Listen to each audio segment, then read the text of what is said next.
আসসালামু আলাইকুম। অনেকেই কম্পিউটার ব্যবহার করেন কিন্তু এই বেসিক জিনিসটাই জানেন না। আজকে আমরা জানবো সফটওয়্যার এবং হার্ডওয়্যারের মধ্যে আসল পার্থক্য কি। হার্ডওয়্যার হচ্ছে কম্পিউটারের সেই সকল অংশ যেগুলো আপনি হাতে ধরতে পারেন, যেমন keyboard, mouse, monitor, CPU, hard disk.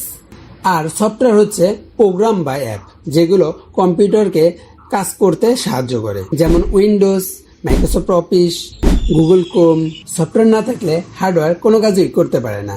সহজভাবে বুঝতে চাইলে হার্ডওয়্যার মানুষের শরীর আর সফটওয়্যার হলো মানুষের মস্তিষ্ক। মস্তিষ্ক ছাড়া শরীর কাজ করে না, ঠিক তেমনি সফটওয়্যার ছাড়া হার্ডওয়্যার কাজ করে না।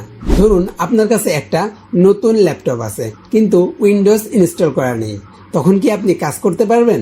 না, পারবেন না। তাই মনে রাখবেন, হার্ডওয়্যার এবং সফটওয়্যার একে অপরের উপর নির্ভরশীল।